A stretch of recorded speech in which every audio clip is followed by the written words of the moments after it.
Algeria. These are, the two countries are partner countries of the European Union within the framework of the neighborhood policy. And the EU monitors and ensures the respect of fundamental rights and freedoms in any partnership that it agrees and concludes with third partners, and it encourages the confidence-building measures. It's all part of fostering a solution. You might have heard, this is done mainly through the UNHCR, High Commissioner for Refugees. For instance, the visits that are taking place between the refugees' families. Well, there is, of course, a financial participation of the European Union into that. It's not that because we can't reach a solution, a political solution now, that we should just wait and see and not do anything to alleviate the sufferance of the populations on any side. This is part of that. So that means that the EU, with regard to Western Sahara, is in line with international law. Now you will tell me, what about the agreements? What about what we heard before, the use of natural resources? I think we'll get to this in the other session. Well, there has to be, and I think this is a consistent position that the EU is defending here. I will quote the Article 24 of the United Nations Security Council document 161, which is a letter from the UN Under-Secretary General for Legal Affairs to the Security Council, which in its Article 24 says, where resource exploitation activities are conducted in non-self-governing territories, meaning Western Sahara, considered by the UN as a non-self-governing territory, where these are conducted, where these exploitation of resource activities are conducted for the benefit of the people of those territories, on their behalf or in consultation with their representatives, they are considered as legal. Please continue. This is the legal framework in which the association agreements are taking place. The association agreement concluded between the European Union and the Kingdom of Morocco, and followed by the EU-Morocco Agreement on Agricultural and Fishery Products that entered into force in 2012. Let me relate these two agreements and the way they are phrased to what I've said before.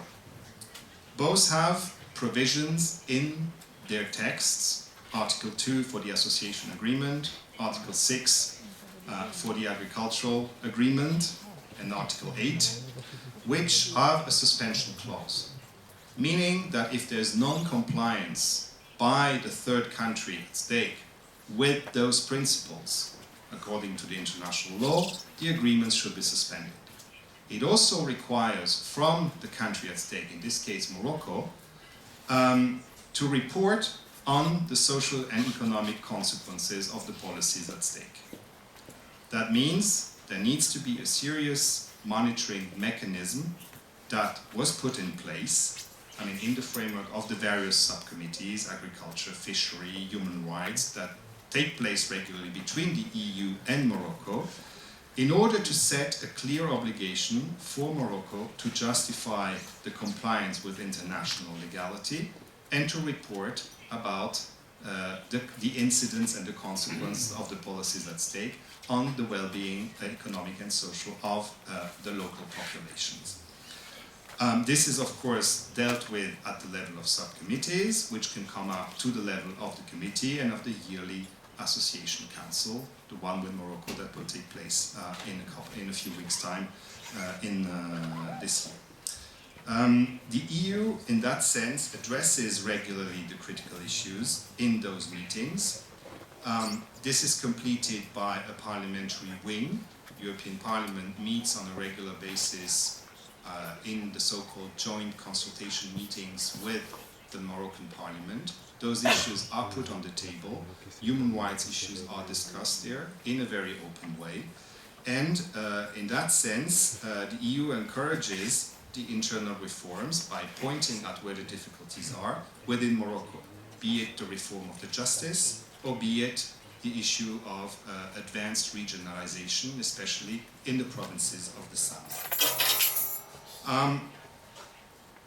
Going in that sense, the EU also welcomed the strengthening of the National Council on Human Rights, which is an institution that has expanded its offices as well in Dakhla and Laayoune, and is supposed, has as a mission to basically look and monitor at the human rights situation on the spot.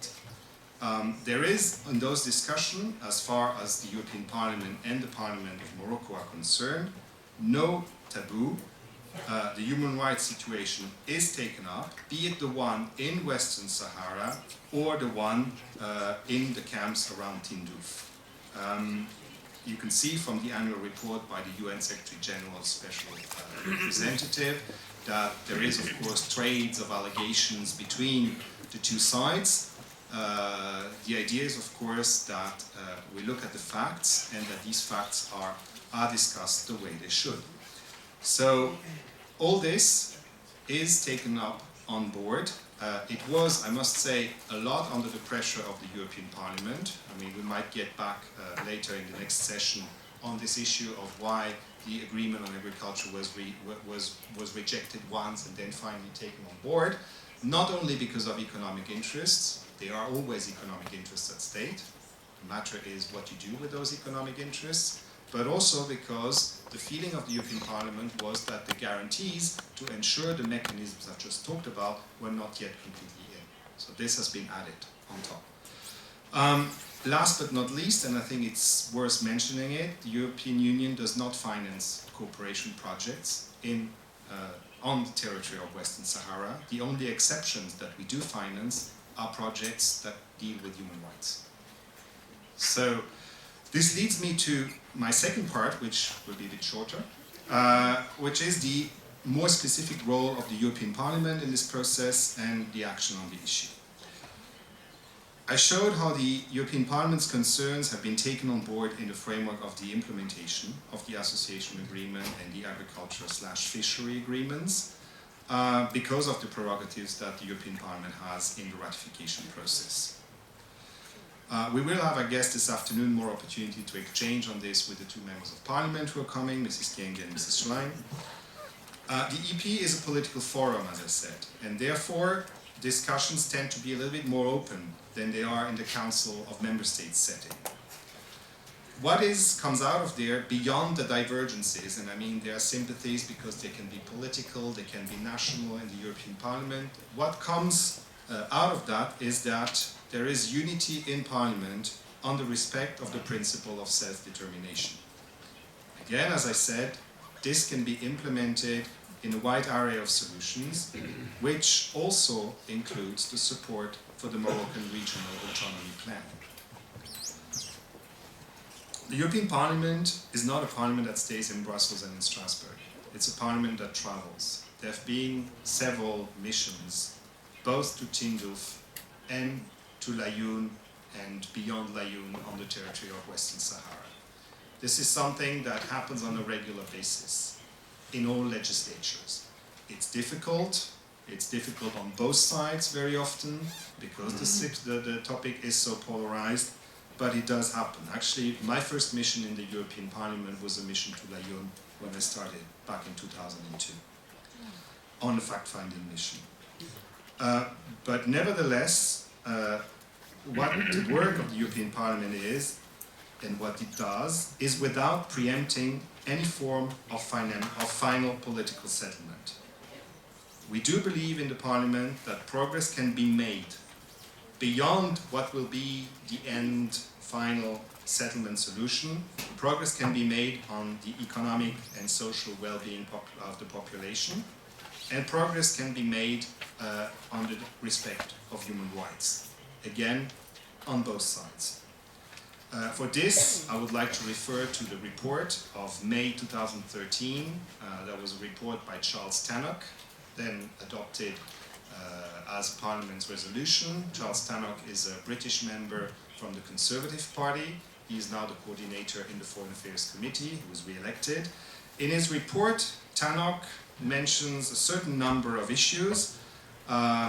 He starts by saying that he would like, it's a report which is on the human rights situation in the Sahel region, which has of course connections to the Western Sahara region.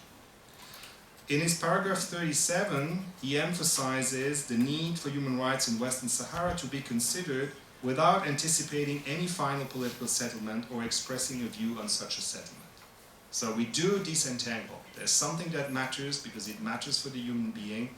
It's human rights. The political, final, institutional solution is of course connected, but it is not because we cannot reach that one that we cannot act on the other one. The report emphasizes concern on the use of torture on the basis of UN reports. It expresses its concern about the restrictions of freedom of speech, of assembly and of association, again on the basis of OHCHR reports. And on the other hand, I mean, beyond expressing concerns, also welcomes the positive aspects, welcomes significant economic and infrastructural development implemented by the government of Morocco in Western Sahara territories. It also expresses concerns about the persistent poverty and the lack of basic services in the Polisario administered refugee camps near Tindouf. It regrets as well the absence of clear documents about the exact number of refugees in the camps. And of course, it mentions the alleged human rights violations in the camps that are made by both sides. In its paragraph 46, it recalls the UN Secretary General's emphasis on an independent, impartial, comprehensive and sustained monitoring of the human rights situations in both the Western Sahara territory and the camps. It notes that the UN did not upgrade the MINURSO mandate to incorporate a human rights dimension. I think this is something which is important. And encourages the UN to do so. Or, if this cannot be done in the framework of the MINURSO, to establish a new, permanent, impartial human rights body for that purpose. So you see the focus on the whole issue of human rights, which is far from being absent from European concerns. And this should be established again, the par condicio was mentioned at the beginning, both for the territories under Moroccan jurisdiction, the Tindouf camps, and the other territories controlled by the Polisario Front. An additional dimension, given the current context which appears and which is alluded to also in the Tannock report, is the danger that radicalization can present in terms of a fertile ground for Islamic radicalization or radicalization of any kinds, the influence of ISIS and other terrorist groups that can happen because of the situation, because of the dire economic and social situation, again, on both sides.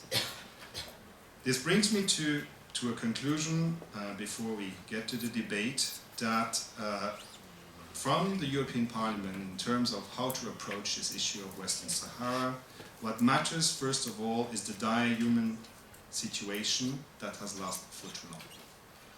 Pragmatism is required against polarization and instrumentalization. But this should be, of course, led by a respect for international legality. The EU, and especially the European Parliament, are committed to continue working on this issue as honest brokers, and in that sense fully support the UN process towards a lasting, mutually agreed political situation. Thank you.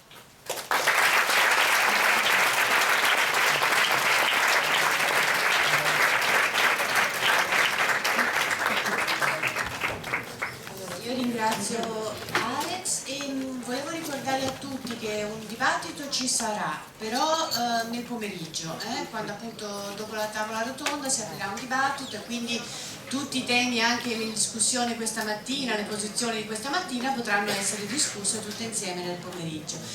Con questo ringrazio tutti i relatori della prima sessione, chiamo l'amico Marco Balboni per la seconda sessione.